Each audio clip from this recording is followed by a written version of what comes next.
Hey guys, how's it going? Palador here, playing some Hanzo yet again. I hope you're not tired of Hanzo because I'm not, but hey. So we're attacking on King's Row, and I know what you're thinking. Attack Hanzo? Oh god, why? The bane of quick play existence. I know. But to that I say, Hanzo doesn't have to be bad, okay? I mean, I understand you'd prefer McCrees, or soldiers, or reapers, or what have you. But, you know, in quick play settings, if played aggressively, Hanzo can be an asset, I do think. If you're just one of the Hanzos who stick in the back line doing a whole lot of nothing but spamming arrows, then yes, I agree, that's not really the way you want to play him, and I understand why it gets hate. But, if you're aggressive and, you know, ballsy, and you take risks, and you take shots, and play for the objective, then you can still be a handy asset for the friendly team. So that's generally what I try to do as Hanzo. You won't find me standing in one place spamming down a hallway or anything like that very often.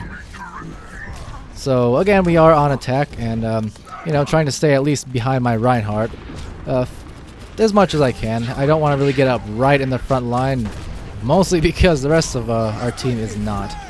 Now, the Lucio did just break down. He gave us some sound barriers. Our Roadhog popped his ult, but meanwhile, the enemy team's Zenyatta as well as Zarya popped their ult. So, a lot of Qs being popped at the moment, a lot of Qs going off, and, you know, not a lot being done considered as far as the kill screen goes. Kind of negated each other with all those ults. So, I am way back here in the back line of the enemy, kind of out of position. I was hoping that our friendly team would continue making their push, but it kind of got out of hand, unfortunately. And, yeah, only at 6 hit points, so honestly I went into panic mode there and I was just spamming arrows. What I should have done in that case was just aim one shot well, because even if I hit those arrows I was spamming, they do so little damage when they're not charged up, it's almost not worth it unless the enemy you're aiming at is basically one hit away from death. In which case you should just probably melee them in the face or something, so, you know, misplay on my part.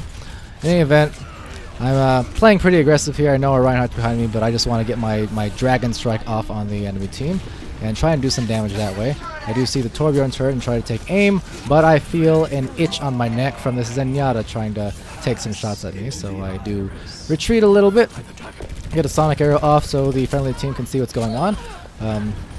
Give a nice little surprise to the Widowmaker there, take care of the Zarya, and then focus my attention towards the turret of the Torbjorn, who is you know, up there doing some damage to us. Now, I try to get around here and see if the Torbjorn's still up, but it looks like he retreated, so I'm not going to follow too hard.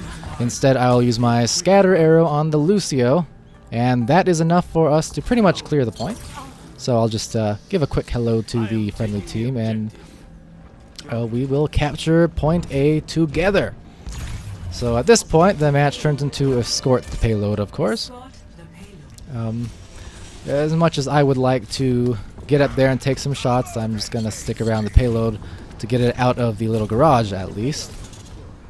Like I said, I want to play for the objective as Hanzo when I can.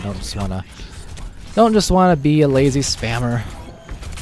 So I am being kind of poked at by the D.Va here, but Hanzo is actually a decent D.Va counter.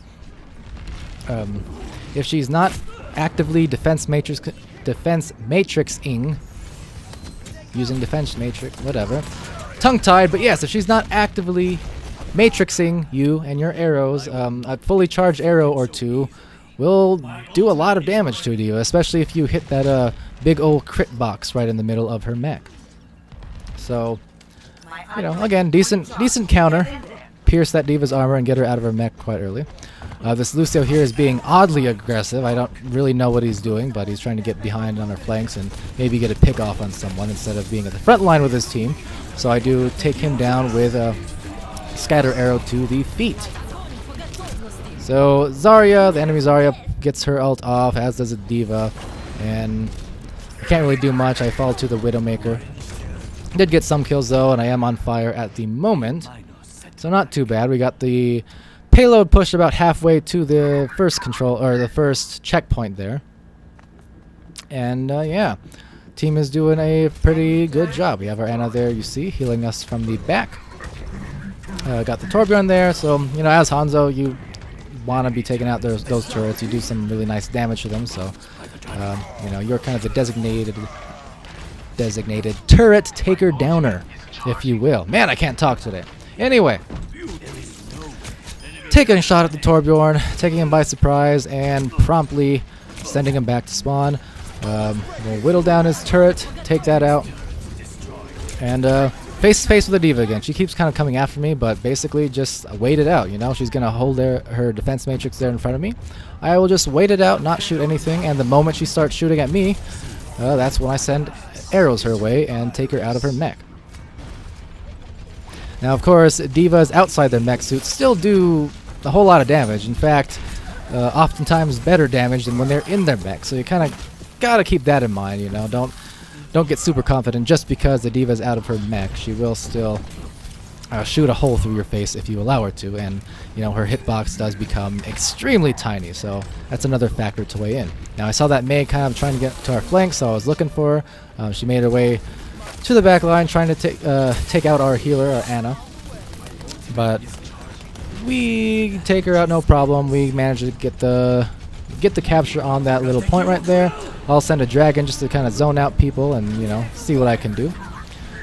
Ducking into this side room right here for cover from the enemy D.Vas. Oh, attempting to take this Zenyatta out. Missed a couple shots, but ultimately we're able to take him down. And turning my focus towards this main, the D.Va also, who do not see me. And just trying to get the push on and save our Ana as well. They kind of push our Ana way back out there, meanwhile the rest of our team is getting a nice push in. So I don't know, kind of works to our advantage either way, but we managed to take them down. And we're getting close now. The Reinhardt uses his ult, so I just send an arrow over that way towards the sleeping Zenyatta, I think it was. Send one more dragon that way to make life a living hell for the Zarya. And just get that last little push in. This D.Va's trying to contest. They actually switched to another D.Va, which is kind of a common cheese strategy you might see in quick matches. You know, multiple D.Vas can definitely be an issue to deal with. So thank goodness it's not enabled. Multiple heroes aren't enabled in quick play anymore, because multi-D.Va teams are a pain in the butt to deal with sometimes, as you can kind of see here. You know, they can get to the front line so fast and negate all of your projectiles and just make things very difficult, very cheesy. So I don't know, we'll see if D.Va does get nerfed a bit in the future because of that. I do think her matrix is, you know, a little bit too good, especially in quick play. So we'll see how that turns out. In any case, we managed to get enough damage racked up to send out another dragon, zone out some more people, get a shot on the Lucio and on the Reaper, and end the game finally. Yeah, so that was a pretty good push from the friendly team. We just kept the pressure on constantly. And we managed to also get play of the game as Hanzo. Once again, not necessarily the most uncommon thing in the world now. If you do land your dragons along with a headshot or two, you're usually guaranteed play of the game more often than not. So that was right at the end there, that final little smidge of a push. And yeah, didn't get any commendations, but that's okay. Did pretty well. The team did well. And we'll see what my stat screen looks like in a second here. Let's see. We got silver, 2 silvers, and a bronze. So not too shabby. Not too, not great, but not bad either. And 33% accuracy, a little bit over my average. So yes, thank you for watching once again. Hope you enjoyed it. And if you did, send a like, comment, subscribe, any of the above, or none of the above, up to you. So yeah, thank you for watching, and see you next time.